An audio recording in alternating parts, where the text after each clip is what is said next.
জয়পুরে নাকা পয়েন্টে দুটি গাড়ি থেকে উদ্ধার প্রায় ৬ লক্ষ টাকা।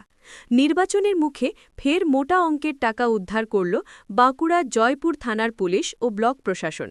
আজ জয়পুরের একটি নাকা পয়েন্টে দুটি গাড়িতে তল্লাশি চালিয়ে প্রায় ৫,৮০,০০০ টাকা উদ্ধার করা হয়েছে। ওই টাকার উৎস সম্পর্কিত নথি গাড়িগুলির চালকরা দেখাতে না পারায় বিপুল পরিমাণ ওই নগদ টাকা বাজেয়াপ্ত করে পুলিশ ও প্রশাসন। নির্বাচনের দিনক্ষণ ঘোষণার পর থেকেই আদর্শ আচরণবিধি মেনে বাঁকুড়া জেলার বিভিন্ন প্রান্তে নাকা চেকিং শুরু করেছে পুলিশ।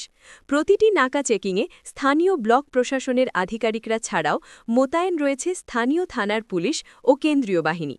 বাঁকুড়ার জয়পুর থানার তেমনই একটি নাকা চেক পয়েন্টে আজ পরপর দুটি গাড়িতে তল্লাশি চালিয়ে বিপুল পরিমাণ নগদ টাকার হদিশ পায় পুলিশ ও প্রশাসন।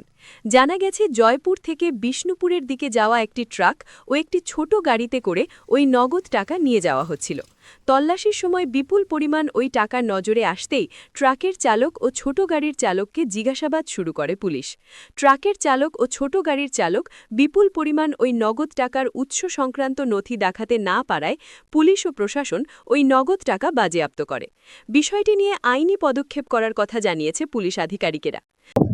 আপাতত আজকে আমাদের দুটো গাড়ি সিজ করা হয়েছে, দুটো মিলিয়ে প্রায় ৫,৮০,০০০ মতন ক্যাশ সিজ করা হয়েছে। আর এটা বেসিক্যালি যাচ্ছিল কতুলপুরের দিক থেকে বিষ্ণুপুরের দিকে। তো আপাতত আমাদের প্রসেস করা হচ্ছে, যা আইনানুগ ব্যবস্থা নেওয়ার ইলেকশন কমিশন অনুযায়ী সেটা নেওয়া হচ্ছে।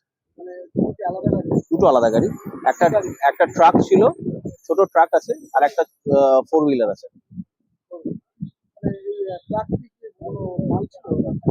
না, খালি ছিল, খালি ছিল। ছোট গাড়িটা দুজন যাচ্ছিলেন, ব্যাস খালি গাড়ি, এমনি খালি গাড়ি। না না না, এগুলো ওনারা ক্লেম করছেন যে এটা আলুর বেচার টাকা আর কি, সেই হিসেবে। আপাতত কোনো লিঙ্কেজ কিছু আপাতত এস্টাবলিশ করা যায়নি কোনো জায়গায়। আমাদের যেভাবে আমাদের ইলেকশন কমিশনের যে প্রসেস, সেই প্রসেস অনুযায়ী আমরা চলছি।